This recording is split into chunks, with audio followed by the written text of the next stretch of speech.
और अपनों का ख्याल रख रही होगी। 22 मार्च की बात है।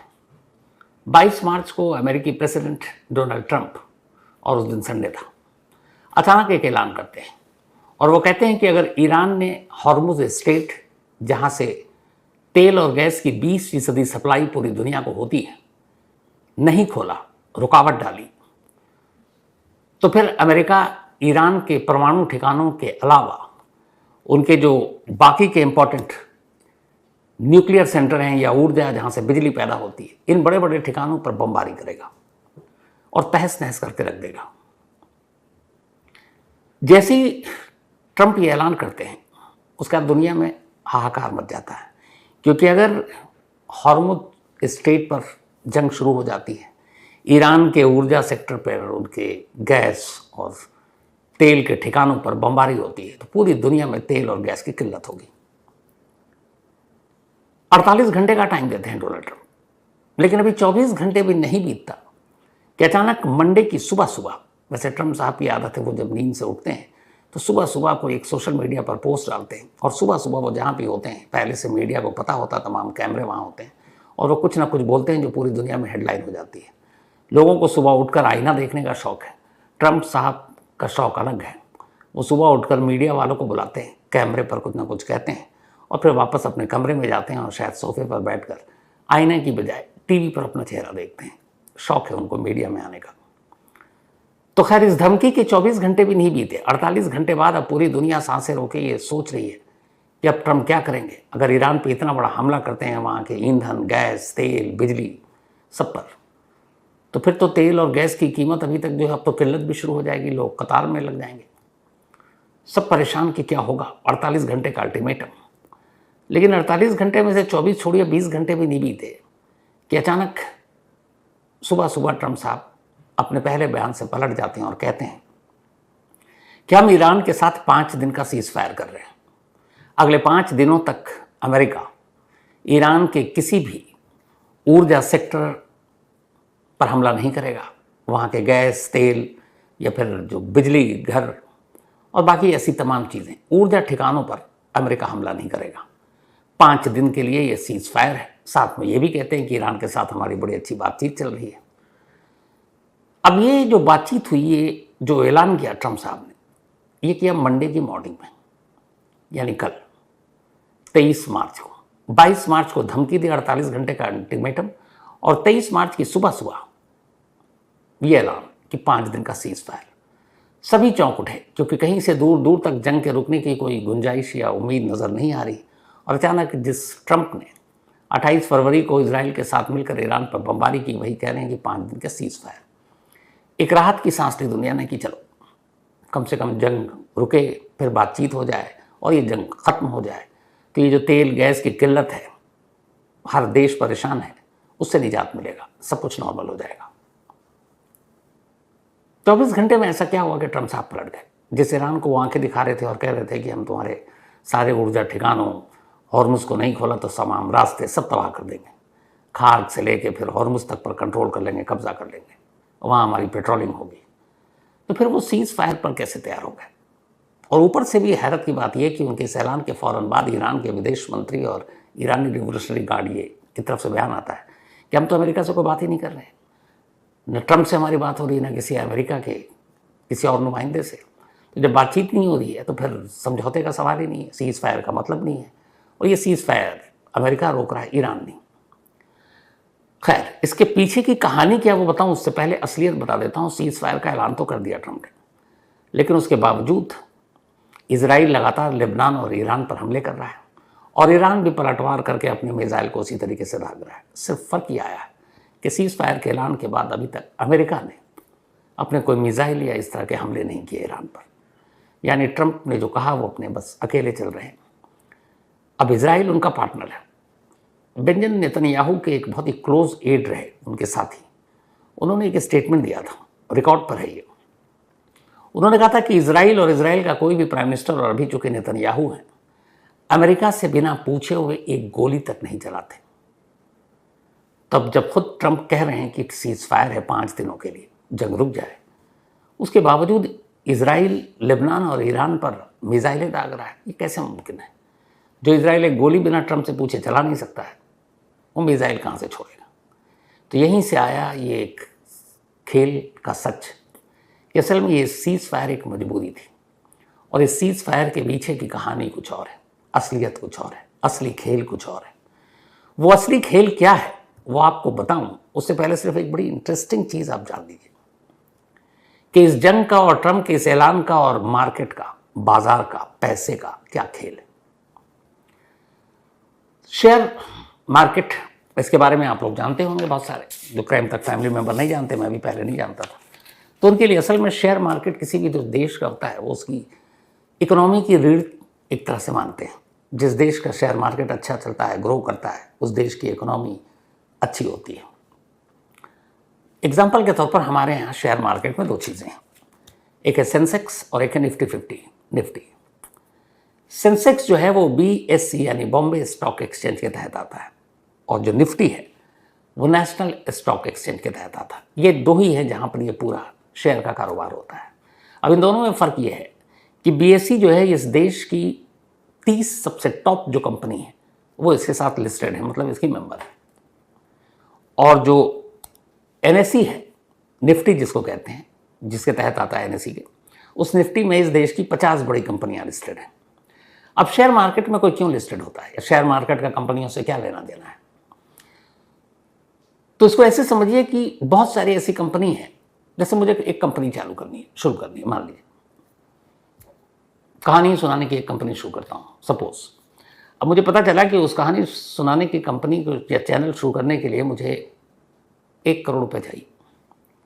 अब 1 करोड़ मेरे पास है नहीं, मेरे पास 50 लाख रुपए हैं, तो बाकी के 50 लाख क्या करूँ, या तो उधार लूँ।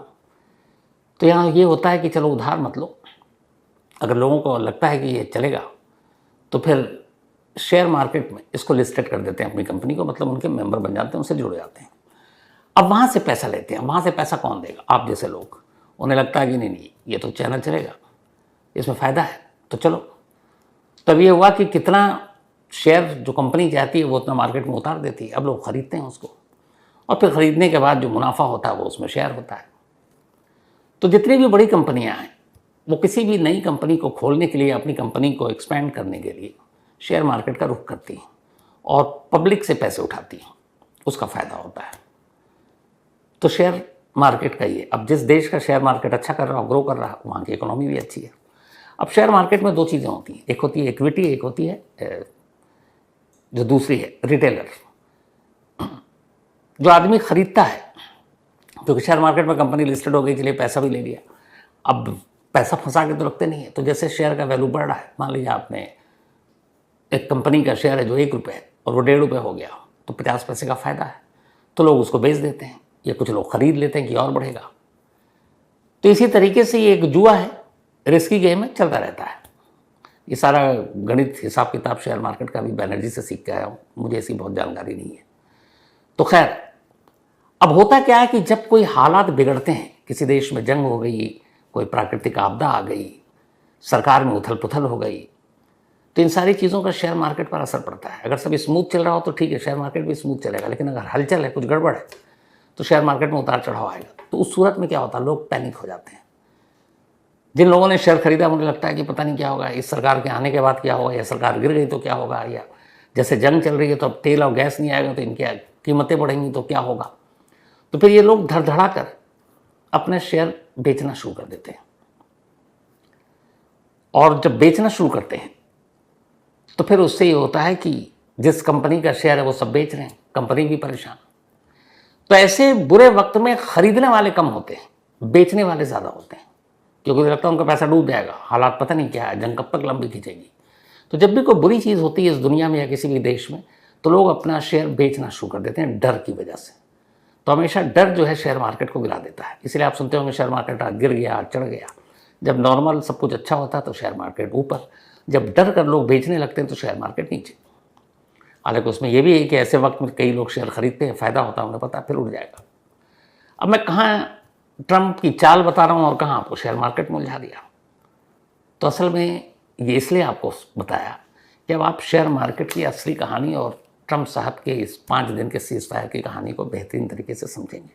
जैसे हमारे यहाँ है निफ्टी और सेंसेक्स, इस दुनिया में जैसे हमारे देश में यही चलाते हैं, तो दुनिया के लिए भी पूरा एक शेयर मार्केट है। उसमें न्यूयॉर्क स्टॉक एक्सचेंज बहुत असर डालता है। इसके अलावा शंघाई हो गया, हांगकांग का हो गया, जापान का हो गया, टोक्यो, ये कुछ बड़े स्टॉक एक्सचेंज हैं दुनिया के, जिनसे दुनिया भर के रेट तय होते हैं चीज़ों के, जैसे कच्चा तेल और बाकी। तो न्यूयॉर्क स्टॉक एक्सचेंज अमेरिका में है। अगर वहाँ के स्टॉक एक्सचेंज में कुछ होता है, अमेरिका को सबसे ज़्यादा असर पड़ेगा, इकोनॉमी गिरेगी, महंगाई बढ़ेगी, लोग परेशान होंगे, लोग खरीदने लगेंगे। तब इस जंग में ऐसा क्या हुआ कि अचानक ट्रंप साहब 24 घंटे पहले धमकी दे रहे हैं कि ईरान को बर्बाद कर देंगे, सारे तेल और ये सब तहस नहस कर देंगे, आग लगा देंगे, और 24 घंटे बाद कह रहे हैं कि 5 दिन की सीज फायर कर देते हैं और अब हम 5 दिन तक ईरान पर कोई हमला नहीं करेंगे। क्यों? असल में इस जंग की वजह से कई चीज़ें हो गई। एक, अमेरिका के लोग ही ट्रंप के इस फैसले के खिलाफ हो गए। वहाँ की कांग्रेस में इस पर मीटिंग हुई और ये कहा गया कि जिस तरीके का तर्क दिया गया कि ईरान न्यूक्लियर वेपन बना चुका है, अमेरिका के लिए थ्रेट है, वो सब बकवास गलत है, क्योंकि ऐसा कुछ है ही नहीं। और ट्रंप अपने ही बयान को बार बार बदलते रहे कि 1 दिन में बना लेगा, 1 हफ्ते में बना लेगा, 1 महीने में बना लेगा, फिर आया कि 2035 में बना लेगा। तो फिर उन्होंने बयान दिया हमने ईरान को जंग में लगभग ख़त्म कर दिया है, सब कुछ। फिर कह रहे ईरान पलटवार कर रहा है। तो लोगों का भी भरोसा टूटने लगा। सर्वे में पता चला कि लोग गुस्से में अमेरिका। लेकिन उससे भी बड़ी चीज़ ये हुई कि इस जंग की वजह से जब तेल और गैस में आग लगी और सप्लाई बंद हो गई, तो पूरी दुनिया ट्रंप को गुस्से में देखने लगी, और उसके साथ साथ अमेरिका में इस जंग के बाद से जो गैस के दाम बढ़े, वहाँ से लोग गुस्से में हैं। अमेरिका में पेट्रोल को या डीजल को गैस कहते हैं, हमारे यहाँ पेट्रोल पंप होता है, वहाँ गैस स्टेशन बोलते हैं। तो उसके दाम बढ़ने लगे, उसकी वजह से चीज़ों के दाम बढ़ने लगे। अब लोगों ने कहा ये क्या हो रहा है, ऊपर से आप मार खा रहे हो ईरान से। तो अब ये था कि शेयर मार्केट गिरने वाला है, क्रैश करने वाला है, क्योंकि इस जंग से पहले $60 पर बैरल कच्चे तेल की कीमत थी। जंग के बाद $110-12 तक पहुंच गई, मतलब लगभग डबल के करीब, दुगना। और दुगने का मतलब ये है कि महंगाई का आसमान पर पहुंचना। तब हुआ ये कि ट्रंप साहब ने कहा कि लोग भी गुस्से में देख रहे हैं इस महंगाई, तेल की किल्लत की, उन्हें ही विलन मान रहे हैं, अमेरिका की जनता भी खिलाफ है। नवंबर में मिड टर्म चुनाव है उनका, मध्यावधि चुनाव। तो ऐसे सूरत में क्या करें? तब ट्रंप ने एक चाल चली, और ये चाल उनके अगर काम करने का तरीका देखें, जो आगे मैं बताऊंगा, तो आप समझ जाएंगे कि हाँ ये कैसे हुआ। ट्रंप ने आज तक अपने टेन्योर में, चाहे प्रेसिडेंट जो पहले बने उसका सेकंड ये टेन्योर है, जितने भी ऐसे फैसले लिए हैं, एक अजीब इत्तेफाक है, वो वीकेंड पर लिए और या मंडे जब शेयर मार्केट खुलता है उससे पहले, खुलने से पहले लिए। 28 फरवरी को जब ईरान पर हमला किया अमेरिका और इजराइल ने मिलकर, वो वीकेंड था। अभी 22 मार्च को ट्रंप ने धमकी दी कि हम 48 घंटे की मोहलत देते हैं और ईरान पर हम बमबारी करेंगे, उनकी ऊर्जा और तेल, गैस सब बर्बाद कर देंगे। इस ऐलान के बाद हड़कंप मच गया कि दुनिया में अब तेल और गैस की कीमतें 7वें आसमान पर होगी। तभी 24 घंटे से पहले पहले मंडे की सुबह ट्रंप साहब उठते हैं, यानी कल 23 मार्च की सुबह, और अचानक ऐलान करते हैं कि 5 दिन का हमने सीज फायर कर दिया।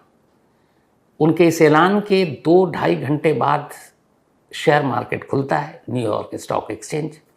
और जो शेयर मार्केट पिछले 10 दिनों से धड़ाम नीचे जा रहा था और जिसकी उम्मीद थी कि ट्रंप की उस धमकी के बाद जो उन्होंने 22 तारीख को दी थी, शेयर मार्केट क्रैश कर जाएगा अमेरिका का, और ट्रंप को ये पता था, और इसीलिए अचानक उन्होंने मंडे की सुबह सुबह शेयर मार्केट खुलने से पहले 5 दिन के सीज फायर का ऐलान किया। असर फौरन दिखा। 2.5 घंटे बाद जब शेयर मार्केट खुला, सीधे ऊपर। शेयर मार्केट को बचाने के लिए ट्रंप को मजबूरन 5 दिन के सीज फायर का ऐलान करना पड़ा। ये मैं आर्थिक पहलू से बता रहा हूँ, पॉलिटिकल और बाकी चीज़ें अलग हैं। जितने भी एक्सपर्ट्स उनका कहना है कि अगर मंडे की सुबह ट्रंप ऐलान ना करते तो शेयर मार्केट क्रैश करना था, और फिर ट्रंप होते निशाने पर उन्होंने चाल चली। 5 दिन के सीज फायर का ऐलान करके अब हम हमला नहीं करेंगे ईरान के किसी भी ऐसे ठिकाने पर। तो 5 दिन के सीज फायर से उम्मीद है कि शायद जंग खत्म हो जाए। बिकवाली शुरू हो गई, यानी लोगों ने खरीदना शुरू किया, शेयर मार्केट उठ गया। अब ये पहला इंसिडेंट नहीं है। अगर आप सिर्फ बाजार और पैसे का खेल देखें ट्रंप के, तो आप कुछ इंसिडेंट से समझ जाएंगे कि ऐसा कब कब होता है। डोनाल्ड ट्रंप ने इससे पहले 28 फरवरी का तो आपको बताया, और 28 फरवरी को जब उन्होंने किया तब भी वीकेंड था, शेयर मार्केट बंद था। अब जब उन्होंने 5 दिन का सीज फायर का ऐलान किया, इसके पीछे भी लॉजिक देखिए। मंडे को ऐलान किया और अब फ्राइडे को ये 5 दिन की मोहलत खत्म होगी और उसके बाद वीकेंड आ जाएगा, सैटरडे संडे शेयर मार्केट बंद। तो सैटरडे संडे को कोई असर नहीं पड़ेगा, उसके बाद मंडे खुलेगा, तब तक कुछ नया शगुफा छोड़ देंगे। लेकिन ये पूरा वीक शेयर मार्केट को ट्रम्प ने बचा लिया। मंडे को ऐलान किया, फ्राइडे तक की मोहलत है 5 दिन की सीज फायर की। सैटरडे से ये सीज फायर आगे कंटिन्यू होगा कि नहीं होगा ये तो पता नहीं, लेकिन सैटरडे संडे शेयर मार्केट बंद है। तो बहुत सोच के 5 दिन की सीज फायर किया। 2 दिन या 4 दिन या 10 दिन भी कर सकते थे, 5 दिन वीकेंड निकालना था, वीकेंड निकल गया। अब बहुत सारे लोग कहते हैं, बिजनेसमैन तो ही हैं ट्रंप, उनके अपने बहुत सारे बिजनेस हैं, तो उनको पता है कि शेयर मार्केट के साथ कैसे खेल करते हैं। 2024 में डोनाल्ड ट्रंप ने लिबरेशन डे का ऐलान किया था यूएस में, जिसको लेके बहुत सारी बातें हो रही थी, और तब ये था कि इसका भी शेयर मार्केट पर असर पड़ेगा। अप्रैल 2024 में उन्होंने ऐलान किया था, लेकिन उन्होंने ये ऐलान तब किया जब शेयर मार्केट बंद हो गया फ्राइडे। उन्हें पता था कि अब 2 दिन तक कुछ नहीं होगा। जब दुनिया भर के लिए टैरिफ का नया ऐलान किया था 100-150%, याद होगा आपको, तो वो भी सैटरडे की आधी रात को किया था जब शेयर मार्केट बंद था। अगले दिन संडे था, शेयर मार्केट पर कोई असर नहीं होना था। इसके अलावा जब ईरान पर हमला किया 28 फरवरी का दिन, और उन्होंने वीडियो मैसेज के जरिए पहली बार बताया था, तब मैसेज जो उन्होंने किया था सुबह के 2:30 बजे थे, मतलब देर रात के। ये मैं जून की बात कर रहा हूँ, 28 फरवरी वाली नहीं, माफ कीजिए, जून लास्ट ईयर हुआ था जब इजराइल ने किया था। तब 2:30 बजे ऐलान होता है कि इजराइल ने हमला किया, शेयर मार्केट बंद था। वेनेजुएला के राष्ट्रपति को जब अमेरिकी फोर्स उठाकर लेकर आई अमेरिका, आपको याद होगा अभी इसी जनवरी की बात है, तो वो भी वीकेंड में हुआ था, सैटरडे का दिन था। इसके अलावा ट्रंप ने ऐसे जितने भी आगे काम किए वो सारे वीकेंड पर करते हैं, जिससे कि दुनिया पे असर पड़े या अमेरिका पर असर पड़े, और उससे उनको पता है कि शेयर मार्केट पे असर होगा नहीं, और जब तक असर होने की चीज़ आएंगी तब तक वो कोई नया ऐलान कर देंगे और फिर शेयर मार्केट संभाल लेंगे। तो इस जंग को भी उन्होंने कारोबार के नज़रिए से देखा, और जब शेयर मार्केट डूब रहा था 5 दिन का सीज फायर किया। ये एक पहलू था। इसके अलावा एक दूसरा पहलू था। पिछले 24 दिनों की जंग में अमेरिका को बहुत नुकसान हुआ। मैंने भी आपको कल डिटेल में भी बताया, करोड़ों रुपए, कई 100 करोड़ का नुकसान, जानी नुकसान अलग, F-35, F-15, कीमती ड्रोन, सब। और बार बार डोनाल्ड ट्रंप ने जिस तरीके बयान दे दिया कि ईरान की ताकत ख़त्म, उनका भावा में एयर डिफेंस का कुछ नहीं बचा, ज़मीन पर कुछ नहीं बचा, समंदर के सारे नेवी जो उनके शिप थे सब बर्बाद कर दिया। लेकिन उसके बावजूद दुनिया देख रही थी कि कैसे ईरान लगातार पलटवार कर रहा है, मिसाइल पे मिसाइल दाग रहा है, बल्कि पहले से ज़्यादा ताकतवर मिसाइल दाग रहा है। तो फिर आया कि भैया जब सब कुछ खत्म हो गया तो ईरान लड़ कैसे रहा है। ट्रंप साहब की मत पिटने लगी। अब ये हुआ कि अगर इसी तरीके से और जंग खिंचते गए तो एक तो खर्चीला है, उधर इजराइल का भी खर्चा संभालना है, अमेरिकी खर्चा अलग है। और ये वही डोनाल्ड ट्रंप हैं जब अपने चुनाव के कैंपेन कर रहे थे प्रेसिडेंट बनने से पहले फर्स्ट टर्म में, तब ये कहा था कि मिडिल ईस्ट और इराक में जब अमेरिका ने हमला किया था कि वो सबसे बेवकूफ़ी का फैसला था, हमारे इतने पैसे खर्च हो गए बेमतलब के, तो इसलिए कोई फोर्स नहीं होना चाहिए। यहाँ तक कि अफगानिस्तान से वो आर्मी को बुलाने वाले भी यही थे कि इससे अमेरिका के पैसा बचाएंगे, और वही ट्रंप मिडिल ईस्ट की जंग में कूद पड़े।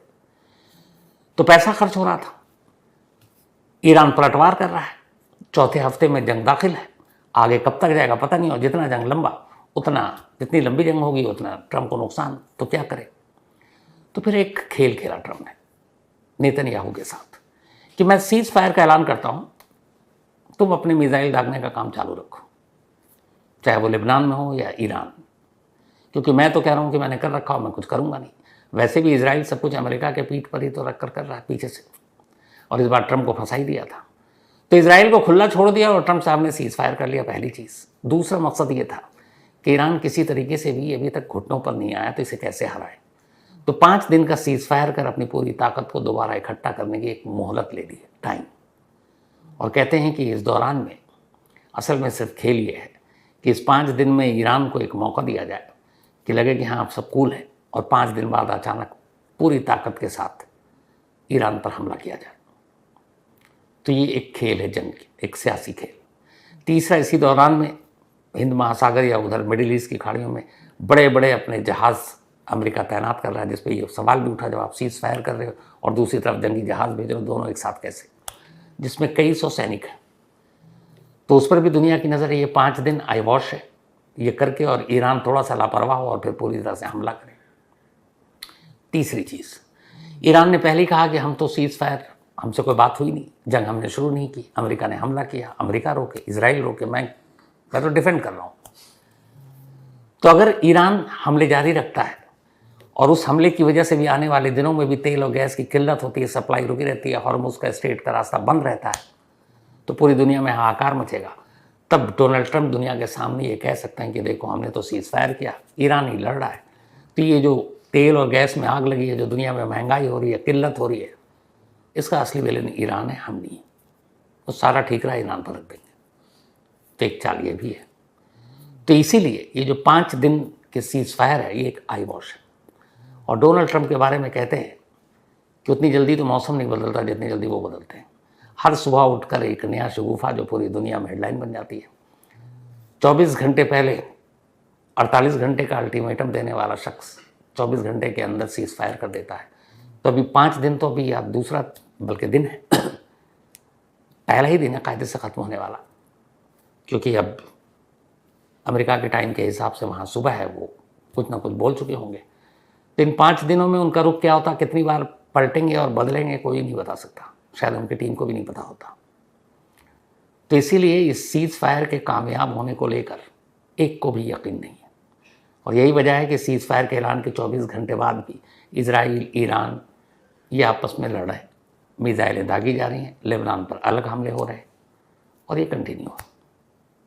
तो इसलिए सीज फायर से कोई उम्मीद करना बेकार है। लेकिन हाँ, जो एक बेहतरीन चाल चली डोनाल्ड ट्रंप ने, वो ज़रूर कामयाब हुआ। जैसे ही उन्होंने सीज फायर का ऐलान किया, अमेरिकी स्टॉक एक्सचेंज ऊपर, भारत का भी शेयर मार्केट ऊपर, पूरी दुनिया का शेयर मार्केट का ऊपर, और तेल की कीमत जो 28 फरवरी से $60 से $110 प्रति बैरल के हिसाब से हो गया था, डबल, लगभग 90% बढ़ गया। डोनाल्ड ट्रंप के इस 5 दिन के सीज फायर के बाद तेल का दाम गिर गया। अब वो धीरे धीरे गिरेगा, इन 5 दिनों में और गिरेगा। तो ये सब कुछ चलेगा फ्राइडे तक। सैटरडे संडे से फिर क्या होगा किसी को नहीं पता। तो ये थी आज की कहानी। अब आपसे मुलाकात होगी कल रात 9।